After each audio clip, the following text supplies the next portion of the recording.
haters were out in full force last night complaining that the Bucs got some favorable calls in their Super Bowl win last night. There was a defensive holding call that nullified a Brady interception, and offsides on a field goal attempt that led to another Tampa touchdown, and a couple other pass interference calls as well that went against the Chiefs. Social media was on fire about all this. Shannon, how much of a break did Brady and the Bucs get from the officiating?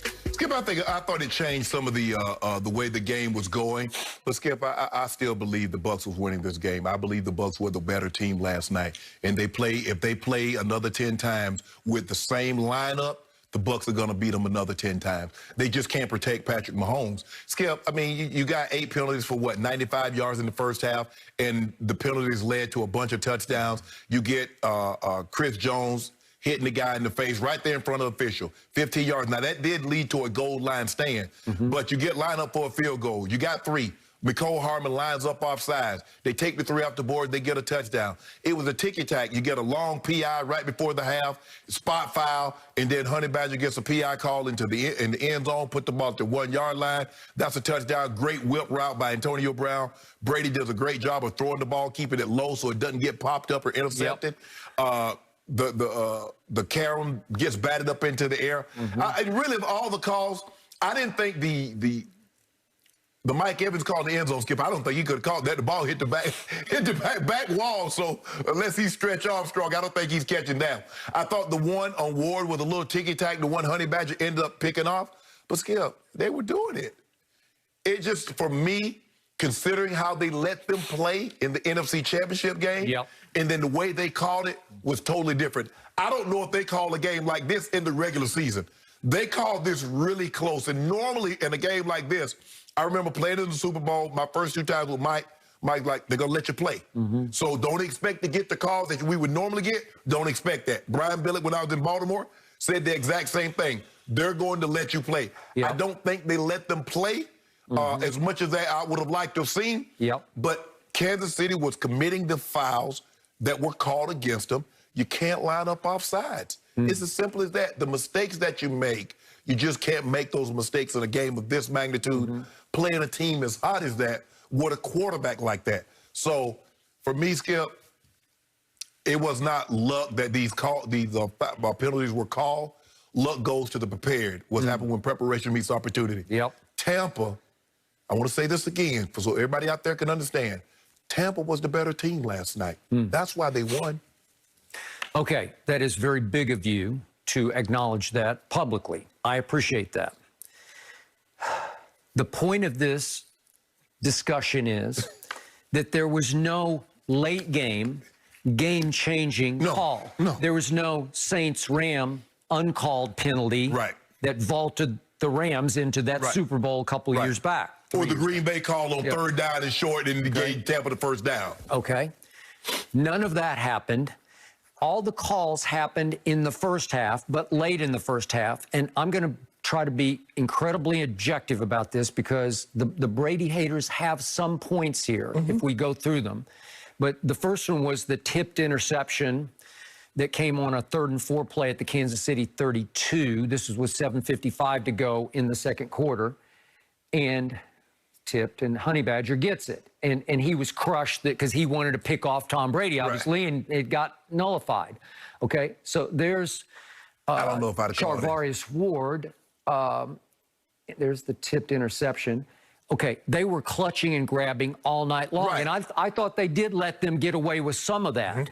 That one was pretty blatant to me, and Mike Evans is such a load because he's 6'5", 2 whatever he is, 235, and they do, it's the Shaquille O'Neal sort of syndrome of they let him beat on him a lot. But that one, he was grabbing, holding, pulling on him.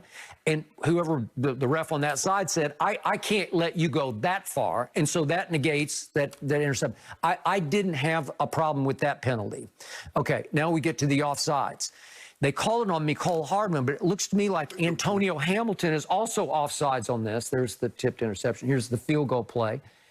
I think it was a double offsides, but the official play-by-play says it was Mecole Hardman coming from the top of the screen, but it looked like that Hamilton lined up offsides to me. So I don't have a huge problem with that. He lined up outside. It just looked like he lined up.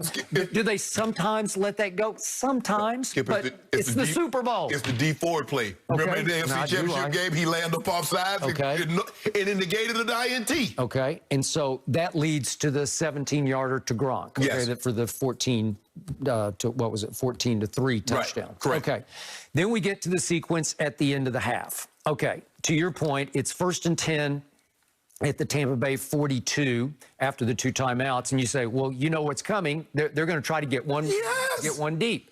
Okay, so could this have gone uncalled? Brashard Breeland, again, I just thought he got his feet tangled. But they said, when you got your feet tangled, but could you say it was incidental? Well, he hits his back with his hand. He caught him on the heel. Right. Okay, well, that's pass interference to me because I don't think Mike's going to go down without that. And if you say that ball was too far, well, if you let him run all the way through it, he's 6'5". I don't know. Maybe if he keeps going, maybe he's got a chance to lay out and catch that. Okay, I'm throwing the flag on that one. I got no problem with that. Okay, so now we get down to the goal line and we get the Honey Badger play. And I am with you on this one. I probably would not have called this one. Again, did he have hands on him? Yeah, he did. Was the ball way overthrown? Yes, it was. The call gets made before Skip, look at this. Clear. I ain't gonna catch that, Skip. No. And Honey Badger does the great thing. He doesn't let him cross his face. He said, look, if you're going to hit me with the fade, okay, you got me. Okay. But I'm not going to let you cross my face. By the way, that was a max blitz. Everybody's coming. Brady had to throw it off his back foot and just throw it up for grabs, hoping that 6'5" would get there. I would have let that one go. So would have I. Okay. But that might have been the only one, though, Skip. Okay. I got that. But then it comes down to that set up the touchdown play, which was 1 yard to Antonio. And who did they victimize on that play? Honey Badger. It's Honey Badger. So they make the little in and out move with AB, and he throws it low so he can go down and snatch it at the turf. Okay. And Honey Badger didn't like it. And he had something to say to Tom about it. Here's the low throw that is his trademark down inside the 5. Okay, and then they get into it. And I don't know who started it. Brady wanted to finish it, and then, no, Honey Badger comes over, and he waves a finger at him. Okay, to me, I might have thrown 2 flags on this play. I might have, because they were both hot and heavy into this. Okay, so then, you know, it escalates into what we're about to talk about after that. But the point is, I thought that was a two-way foul.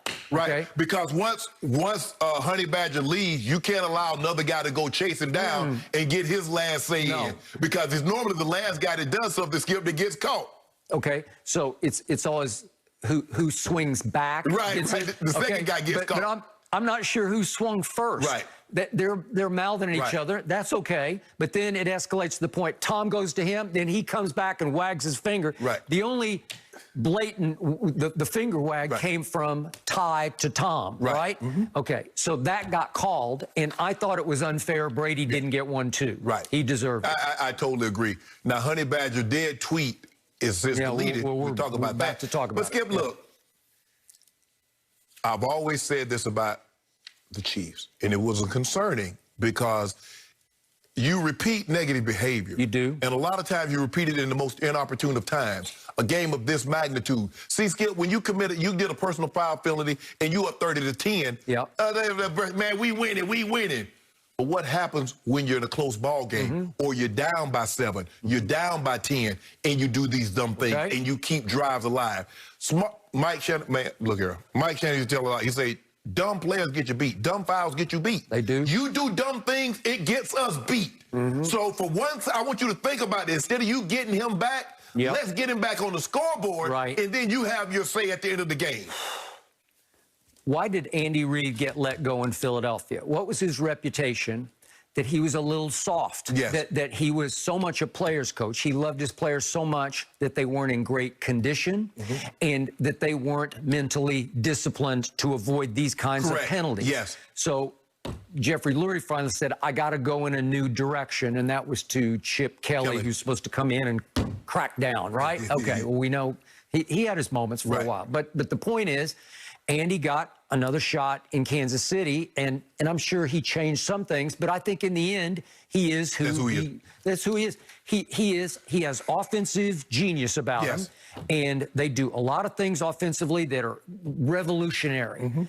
But again, he often had a reputation, except for the great Jim Johnson, the defensive coordinator, that he has no focus on the other side of the ball. Right. Well, he needed Spags, and he needed the late great Jim Johnson to be his coordinators. Skip, the way I look at it is that when your team gets a lot of penalties, one or two things is happening.